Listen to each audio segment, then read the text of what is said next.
삶의 성경적인 지혜라는 제목으로 같이 은혜를 나누겠습니다. 지난주에는 부부 삶의 성경적인 지침이라고 그랬죠. 그리고 다음 주에는 주정 삶의 지혜. 우리가 에베소서 5장 21절에서 말씀하는 세 가지 그런 타입에 대해서 말씀드리고 있습니다. 여러분, 금방 장로님께서 기도해 주신 것처럼 어린이에 대해서 오늘 설교하려고 합니다. 우리가 옛날에 보면은 옛날도 아니죠. 그렇게 오랜 시간 전이 아니라 가까운 시일에 보더라도 우리 삶에서 어린이와 여자는 그렇게 인격적인 대우를 받고 있는 것 같지는 않습니다. 여러분 알다시피 아마 민수기에서 출애굽한 이후 에집트 시나이 광야지요. 거기서 사람을 셀 때도 장정만 63만 명인가요? 될 때 여자와 어린이는 제외되었고요. 또 우리가 오병이어 사건에 보더라도 거기서도 어린이와 여자들은 제외되어 있죠. 남자들만 5천 명이라 했지 않습니까? 그렇게 성경 자체에서도 어린이와 여자들은 비인격적인, 그러니까 사람의 수에 들지 않았다고 합니다. 그럼 그 당시에 많은 문헌들을 보면 로마 사회에 과연 부권은 어땠냐 하는 겁니다. 우리나라에도 가부장제로서 부권이 강합니다만은 제가 이 설교를 준비하면서 상당히 깜짝 놀랐습니다. 여러분들 한번 보십시오. 로마 사회의 부권이라는 것은 선천적으로 장애아는 죽일 수 있었다는 거예요. 그 다음에요, 원치 않는 딸은 버리거나 노예로 팔았다는 겁니다. 그래서 아이를 광장에 갖다 놓으면은 필요한 사람이 데려다가 노예로 쓰고 또 이렇게 팔기도 했답니다. 그 다음에 성인이 된 아들을 때리고 옥에 가두고 죽일 수도 있었다는 겁니다. 아버지의 권력이 왕같죠. 엄청나게 강하다는 것을 알 수 있습니다.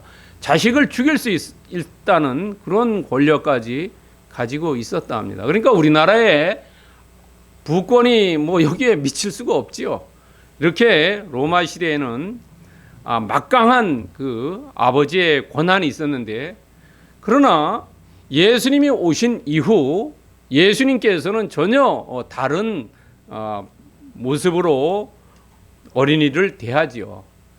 여러분, 예수님께서는 어린아이를 정말로 사랑했어요. 금방 장로님께서 기도해 주신 것처럼 마가복음 10장 13절부터 16절에 아주 자세하게 나와 있습니다. 어린아이들을 내게 오는 것을 용납하지 마라. 항상 오게 해라 하는 거죠. 이 어린아이와 어른과의 사이가 아마 간격이 컸었던 것 같습니다. 이렇게 권력이 막강하니까 잘못 갔다가는 자기 생명이 왔다 갔다 하니까 잘 이렇게 좀 경원시 했겠지요. 다음에 또 어린아이와 같지 않으면은 천국에 천국에 들어갈 수가 없다라고 예수님께서는 마가복음 10장 13절부터 16절 그 안에 그런 아주 중요한 말씀들을 하고 계십니다. 예수님은 어린이를 사랑했다는 거지요.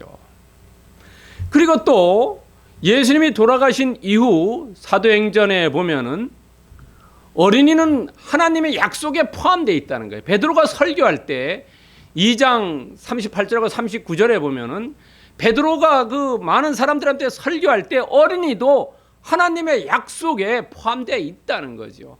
그러니까 예수님이 오셨을 때와 예수님이 오시기 전과는 전혀 다르다는 거죠. 예수님이 오시기 전에는 어린아이는 이렇게 비인격적인 대우를 받았지만은 예수님이 오신 이후 어린이는 인격적인 대우를 받았다는 겁니다. 그러니까 전혀 삶이 달라졌다는 거죠. 에베소서 5장 21절에 서로 어린이와 부모, 자녀와 부모가 서로 경유하라는 거예요. 서로 경유하고 피차 복종해라는 거예요. 부모의 권위를 너무 세우지 말고 자녀는 자녀로서의 할 일과 역할과 부모는 부모로서의 역할을 하라는 겁니다. 그래서 지난주에 부부에 대해서 말씀드렸고, 오늘 친자라는 것은 부모를 이야기합니다. 우리가 법정에서 그런 얘기하죠. 친자 소송하죠. 이 아이가 정말로 내 아이인지 아닌지를 친자 소송이라 하죠. 그 다음에 다음 주에 말씀드릴 것이 주종입니다. 오늘 본문 그 다음입니다. 자, 오늘 본문에 보면은 골로새서 3장 20절부터 21절의 내용을 가지고 더 추가합니다. 자녀는 1절부터 3절이고 부모는 4절을 수정합니다. 좀 골로새서 3장 21절과 조금 다릅니다. 좀 내용을 더 다듬었어요.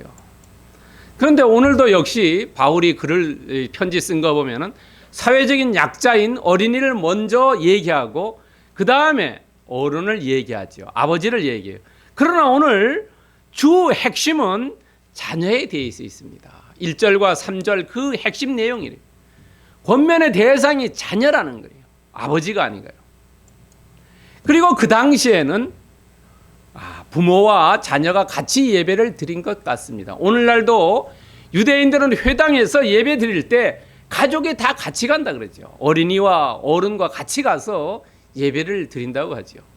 우리나라는 어린이 예배, 어른 예배, 중고등 예배, 초등학교 예배 다 나눠져 있는데 그렇지 않고 부모와 자식이 한 군데서 예배 드리는 것이 훨씬 더 성경적이라는 거죠.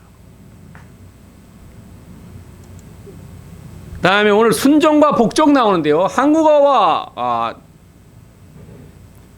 이 원래 원어학은 조금 다릅니다. 복종은 훨씬 더 이미지가 강하지요. 근데 순종이 훨씬 더 이미지가 약하게 보이지만 그 원래 헬라어에는 훨씬 더 강하다는 거예요. 순종이란 이 헬라어 휘파쿠어는 수직관계라는 겁니다. 수직관계예요. 그 다음에 복종이라는 헬라어 휘포타소는 수평적인 관계라는 겁니다. 근데 순종은 명령에 따라서 순종이고 복종은 자원에서 한다는 거예요. 근데 우리나라 의미하고는 전혀 이렇게 반대로 되어 있죠. 복종하고 순종하고 조금 다른데 이것이 헬라어 원어에는 다르다는 거예요. 아버지는 명령 내리면 자식은 반드시 들어야 된다는 거예요. 이게 수직관계라는 거예요. 수평이 아니고. 그리고 부부는 복종이 이게 수평적인 관계라는 거예요. 자원에서 한다는 겁니다. 이것이 우리는 거꾸로 알고 있는데 다르다는 겁니다. 그 다음에 오늘 본문에 보면은 주 안에서와 주이라는 두 가지 주님과 관련된 단어가 나옵니다. 이것은 다르게 얘기하면 성경 말씀을 얘기해요. 말씀 안에서 말씀으로 라고 오늘 본문을 풀이하면 훨씬 더 이해하기가 쉽습니다. 그리고 4절에 아비드라라고 나오는데요. 아비드라라는 것은 파테르인데요. 헬라어로 아버지는 물론 어머니까지 같이 포함해서 이야기합니다. 그 다음에요 보면은 본문에 친자의 오늘 삶의 성경적인 지혜라고 지금 말씀드리고 있는데요. 오늘 세 가지에 대해서 말씀드리려고 해요. 첫 번째는 자녀들의 삶이 어떠냐? 자녀들의 삶의 역할을 뭘 해야 되냐는 거예요. 대개 우리는 부모이면서 또 자녀이고요. 자녀이면서 부모입니다.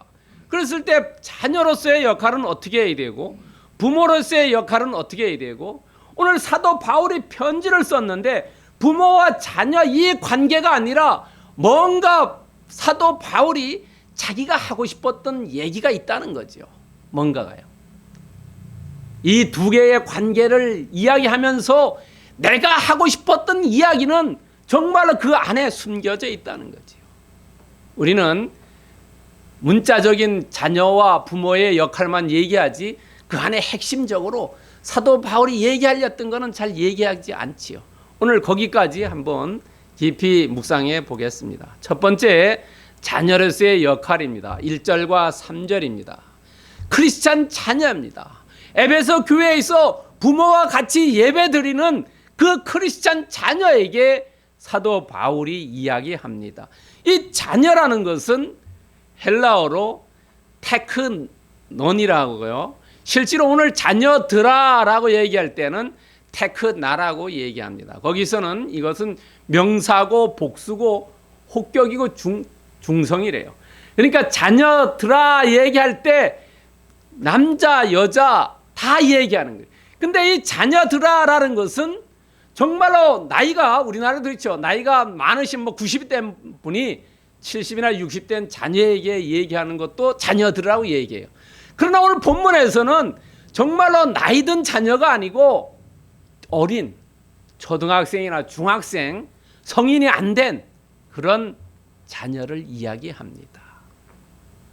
그런 자녀가 순종해야 된다는 거예요. 이 순종이라는 것은 오늘 본문을 자세히 보면은 자연법, 그 다음에 율법, 그 다음에 새로운 계명 이런 데서 이야기를 한다는 거죠.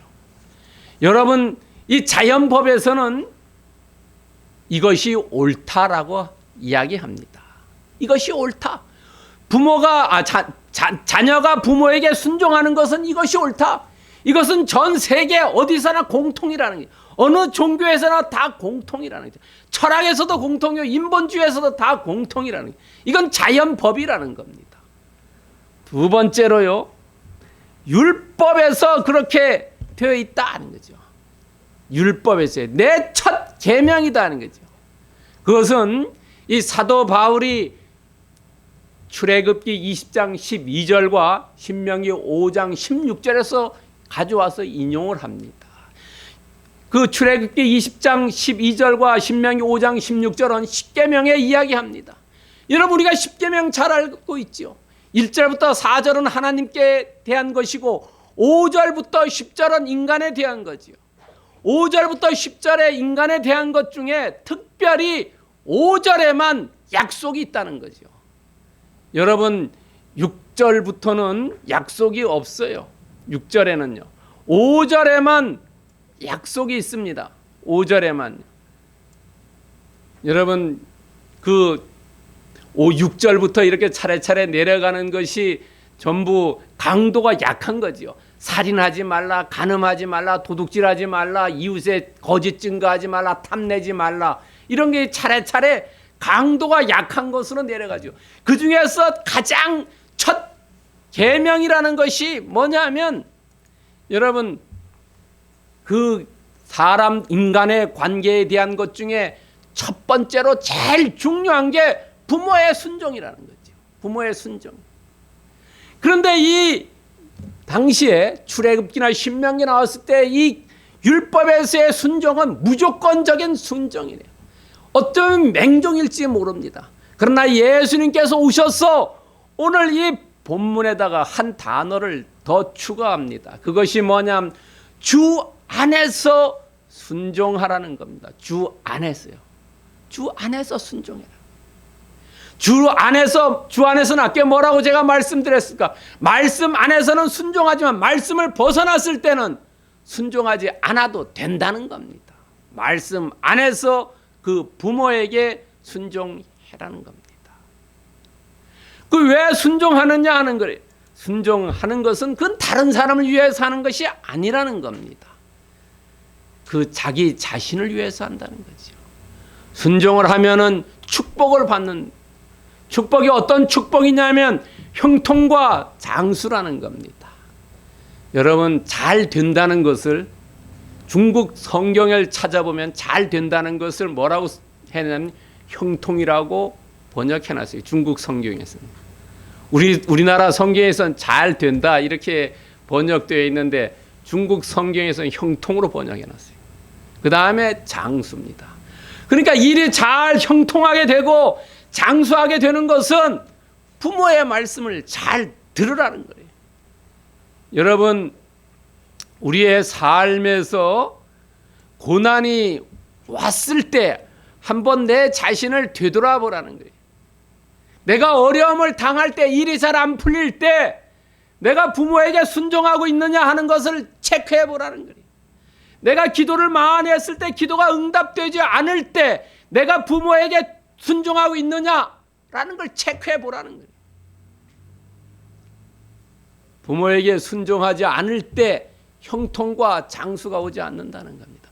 물론 부모에게 순종한다고 해서 오래 장수하는 것은 아니래요. 그러나 여러분 가만히 생각해 보세요.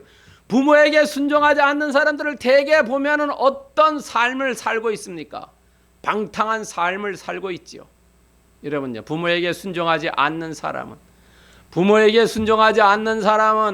중고등학생들이 아니면 대학생들이 술, 담배 많이 하고 뭐 중독되죠. 약물의 중독, 도박의 중독이요. 여러분, 도박 중독되는 것이 뭐 카지노라든지 이런 데 가지 않고 요즘은 어떻습니까? 인터넷으로, 핸드폰으로 도박 중독에 빠지는 경우도 있지요. 그 다음에 제주도 같으면 경마도 있지요. 마약에 빠지는 것도 있죠. 성적인 타락에 중복되는 사람도 있죠. 그런 사람들이 오래 살지 못한다는 거죠. 부모의 말을 안 듣고 방탕한 삶을 살면은 그것이 생명을 단축시킨다는 거죠. 우리가 부모에 순종할 때 형통과 장수를 누린다는 거죠. 오늘 본문에는 순종에 대한 근원이 그렇게 설명이 잘 안 나와 있어요. 그러나 우리가 부모에 대한 순종에 대한 이유는 히브리서 12장 9절에 보면은 너 생명이 어디서 왔냐고 얘기합니다. 하나님께서 우리 이 땅에 아담을 통해서 생명을 창조해 주셨죠. 자녀는 부모의 창조물이라는 거예요.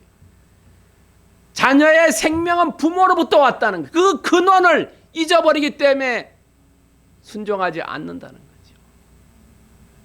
두 번째는 이사야 1장 2절에 보면은 부모가 너를 양육해 줬다는 거죠. 부모가 너를 키워주고 정말로 밤잠 안 자고 진자리 마른 자리 가로 누이면서 키웠다는 거죠. 양육해 줬다는 거죠. 그것을 잃어버릴 때 순종하지 않는다는 거죠. 세 번째는 나이 든 부모님에게 지혜를 배우지 않으려는 마음, 교만한 마음이 있다는 거죠. 욥기 12장 12절에 보면은 노인에게 지혜가 있다는 거지요. 지식은 없을 수 있으나 지혜는 훨씬 많다는 거죠. 왜냐하면 삶의 경험이 축적되어 있기 때문에 그렇다는 겁니다. 그것을 무시하고 교만할 때 순종하지 않는다는 겁니다. 여러분, 부모를 거역하는 것은 말세에 그렇다고 그러죠.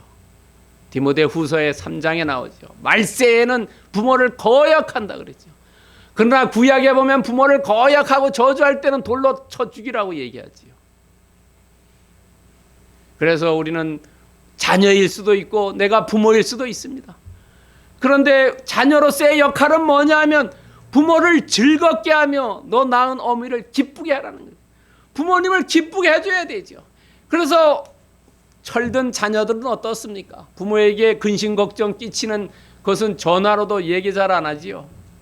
철든 사람이라는 부모를 기쁘게 하는, 낳은 어미를 즐겁게 해주는, 부모를 즐겁게 하고 내 낳은 어미를 기쁘게 해주는, 이게 자녀의 역할이라는, 그것이 곧 순종하는 거라는 거죠. 여러분, 예수님도 말씀하셨어요. 예수님도 마태복음 15장 4절에 보면 하나님이 이르셨으되 내 부모를 공경하라. 또 아버지나 어머니를 비방하는 자는 반드시 죽임을 당하리라 하신다. 이거 예수님이 직접 하신 말씀이에요. 부모 공경해라 하는 거예요. 조건이 없다는 거죠. 자녀로서의 역할은 순종과 공경이라는 거죠. 외적으로는 순종, 내적으로는 공경입니다. 그것이 부모, 자녀로서가 할 일이라는 거예요. 그렇다면 부모로서의 역할은 뭐냐? 부모로서의 할 일은 뭐냐 하는 겁니다. 그것은 4절에 나와 있습니다. 크리스천 부모로서의 할 일. 부권을 올바로 사용해라. 이 당시에 부권은 어떻습니까? 자녀를 죽일 수 있는, 자녀를 옥에 가두고 자녀를 때릴 수 있고, 이런. 요즘 체벌하면 큰일 나죠, 자녀를. 학교에서도 체벌하면 큰일 나죠. 경찰서에 가죠. 이 당시에 자녀를 죽일 수 있는 그런 부권 사용하지 말으라는 거예요. 그리고 내 자녀를 노엽게 하지 말으라는 거예요. 근데 노엽게 하는 것은 두 가지로 나눠볼 수 있습니다. 하나는 내용이고 하나는 상태래요. 내용은 어떤 거였냐면 과보호라는 거죠. 너무 보호했다는 거죠. 여러분, 특히 우리나라에서는 뭐 아들은 좀 그렇습니다만 딸들은 집에서 부모들이 과보호하지요. 그래가지고 이 딸들이 외국에 유학 가가지고 탈선의 길로 많이 갑니다. 왜냐하면은 한국에서는 부모가 과보호하니까, 미국이나 뭐 유럽이나 다른 나라 가서는 부모가 안 계시니까 자기 맘대로 하는 거죠. 대학도 그래요. 대학도 왜 비슷한 자기네 수준에 있는 대학에서 다른 지역으로 가려고 물어보면 부모님 간섭 받기 싫다고 하는 거예요. 그런 때, 왜 이거 어릴 때 그런 자유를 배우지 않아 가지고 갑작스럽게 자유가 주어지니까 탈선의 길로 간다는 겁니다. 두 번째는 노엽게 하는 것이 편애래요. 형제, 자매, 남매 중에 편애 때문에 자녀가 화난다는 겁니다. 세 번째는 좌절입니다. 무시한다는 거예요. 내가 이래 할 수 있다고 하면은 야, 네가 뭘 해? 못해 니는, 이렇게 얘기하는 게 부모가요. 자꾸 못한다고 하는 거예요. 그래서 이 좌절해요. 자긍심이 없어져요. 자존감도 없어집니다. 이거 화나게 한다는 거예요. 노엽게 하는 거예요. 네 번째는 무관심하는 거예요. 애가 뭘 하는지, 뭐 요즘 우리나라에도 그렇죠. 뭐 자녀가 잘 되기 위해서는 할머니 할아버지의 재산과 엄마의 정보와 아버지의 무관심이라고 하는데요. 실제로는 무관심이 자녀를 화나게 한다는 거죠. 무관심은 동물만 무관심하다는 거죠. 동물은 새끼 낳아놓고 일정 기간 지나면 무관심하다는 거예요. 먹든지 죽든지 알 게 없다는 거예요. 적당한 관심을 가져야. 그 다음에 의견충돌요. 세대 차이가 나고 이러니까요. 보통 뭐 부모와 자녀 세대는 한 30년 차이 나지 않습니까? 그러니까 의견이 다를 수 있다는 거지. 내 때는 어땠는데 라떼라 그러네. 라떼는 어땠는데. 그 다음에 과한 요구. 내가 못 이루는 거 자녀를 통해서 이루려고 과한 요구하는 거. 이것이 화나게 한다. 그 다음에 부권의 남용이요. 부권의 남용, 체벌하는 거예요. 체벌하는 거. 이것이 내용입니다. 상태는 어떠냐면 부모가 너무 조급하다는 거예요. 빨리빨리 이루기를 원하는데 시간이 가야 되죠. 그 다음에 고압, 고성, 큰 소리를 빵빵 대는 거예요. 그 다음에 강요, 위협, 협박, 이런 것들이 자녀를 노엽게 한다는 거예요. 이런 거 하지 말으라는 거예요. 오직 뭐냐면 양육하는데 말씀, 주의 교훈과 훈계가 뭐냐면 주님의 말씀에 기반을 두고 양육해라는 거예요. 양육은 영적인 것과 육적인 걸 두 개 다 양육하라는 거죠. 우리는 대부분 자녀들이 서울의 뭐 명문 대학에 가는 그것만 생각하는데 그것보다가 더 중요한 것이 영적으로 양육되는 거죠. 영적인 양육과 육적인 양육을 밸런스를 맞춰야 된다는 거죠.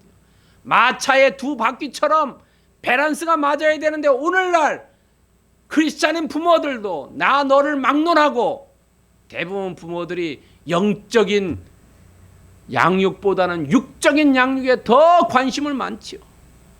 그렇기 때문에 자녀들이 20대에 50%가 교회를 떠난다고 합니다.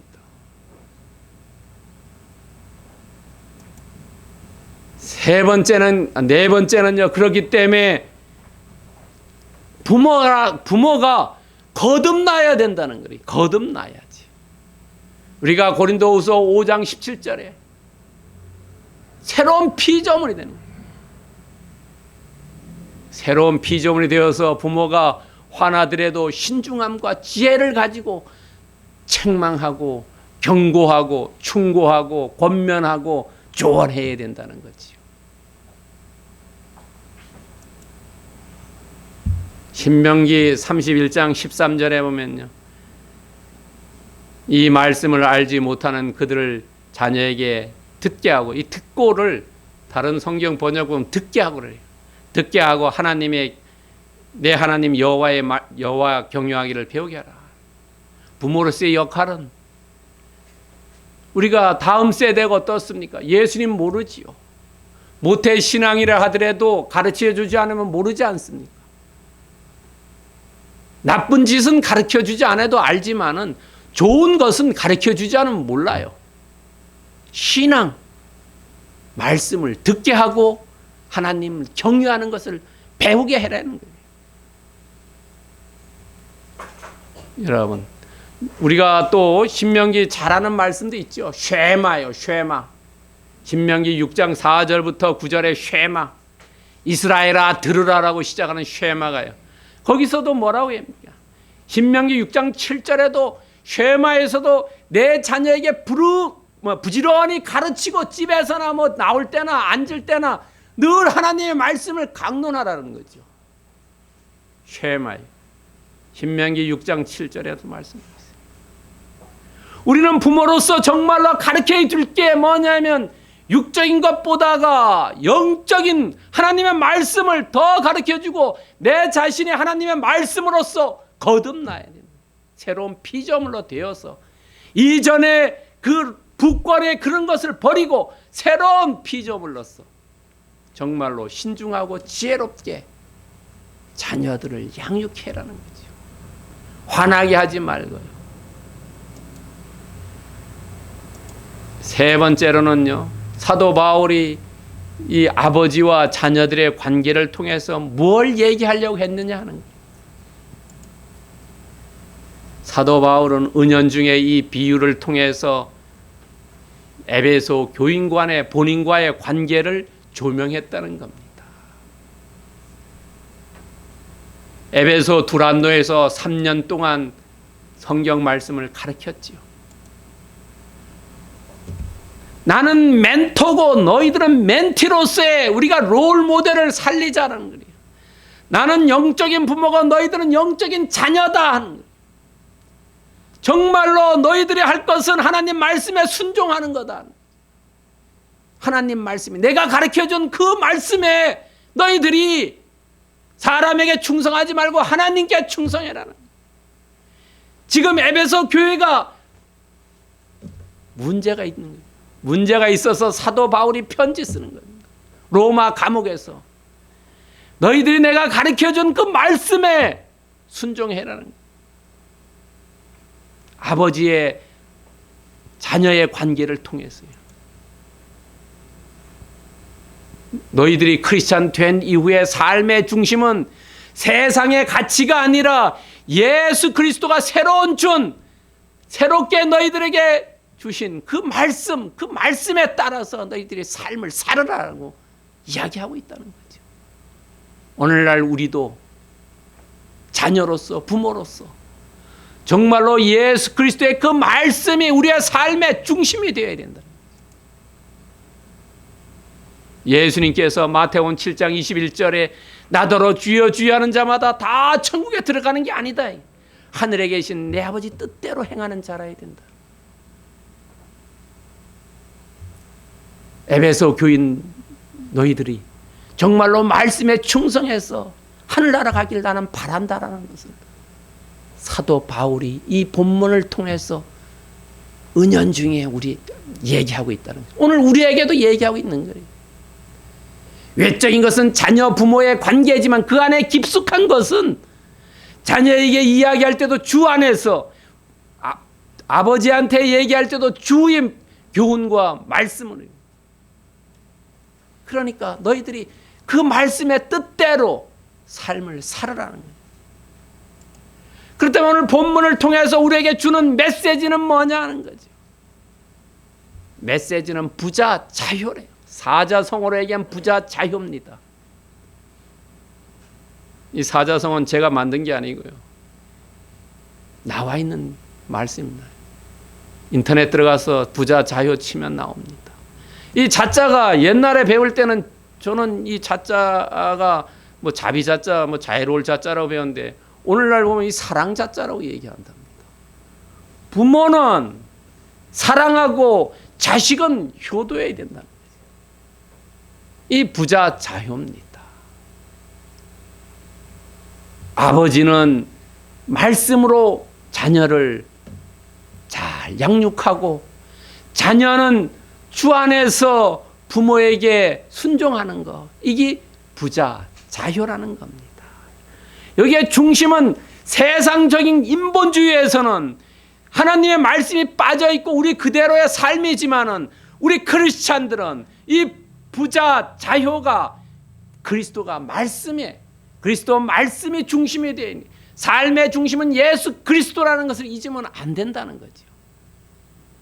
여러분, 교회 나와서 친목을 하고 교제를 나누는데 여기에 예수 그리스도의 말씀이 빠지면 세상에 친목교하고 다른 게 뭐가 있겠습니까?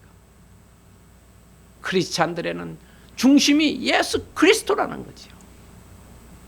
그것은 여러분 마태복음 22장 32절에 보면은 하나님은 죽은 자의 하나님이 아니고 살아있는 하나님이라는 거죠. 우리 크리스찬들은 정말로 우리가 살아있을 때 현재가 중요하다는 거예요.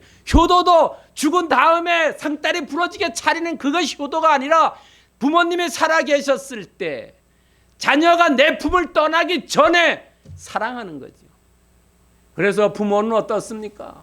자녀가 부모의 품을 떠나면은 사랑하는 것이 어렵지요. 그래서 자녀는 품속의 자식이라고 얘기하지 않습니다. 자녀는 어떻습니까? 부모에게 효도하려고 뜰 때 하면 어떻습니까? 다 지나갔지요. 부모가 돌아가신 다음에 아이코야 부모님 계셨으면 내가 효도할 텐데. 불효 부모 사후 회라고 그러죠. 부모가 줄었을 때 후회한다고요. 자식은 어떻습니까? 품을 떠났을 때 아이코 자녀에 대해서 내가 열심히 사랑해 줬으면 하는 거죠. 후회한다는 거죠. 여러분, 우스갯소리가 있죠. 장례식장에 가서 가장 열심히 잘 우는 아이가 제일 불효자라고요. 그래서 그 장례식장 가서 제일 울고 눈이 퉁퉁 부어있는 애가 보면 불효자래요. 저희 외삼촌 돌아가셨을 때 보니까 그렇더라고요. 그 자녀가 5명인데 저희 사촌이 그 중에 제일 말 안 듣는 놈이 제일 눈이 뻘게 같이 나타나더라고요. 왜냐하면 다른 자녀들은 부모님 살아 계셨을 때 최선 다한다는 거죠. 우리는 부모로서는 자녀가 품 안에 있을 때 그때 최선을 다해서 자녀에게 사랑해야 된다는 겁니다. 그리스도의 말씀에 따라서. 현재 중요한다는 거죠. 현재가요. 지금이 중요하고요. 그럴 때 어떻습니까? 우리가 보통 우스갯소리로 있을 때 잘하라는 거죠. 있을 때 잘하라. 그러면 우리는 어떻게 해야 되냐? 있을 때 잘하는 게 크리스찬으로서 자녀는 외적은 순종이고 내적은 공경이라는 거죠. 늘 마음속에 부모님 공경하는 마음 가지고 외적으로는 순종하는 거, 이게 자녀의 역할, 크리스찬 자녀에서 할 일이고, 부모는 신중하고 지혜롭게 신앙적으로 잘 양육해야 된다는 겁니다. 그리고 부모와 자녀가 둘 다 성도로서 말씀에 기초한 삶을 준행해라는 거죠. 사도 바울이 그 당시에 편지 써서 그 에베소 교회에 보냈을 때에 자녀들이나 부모들이나 다 너희들 하나님 말씀대로 삶을 살으라는 거예요.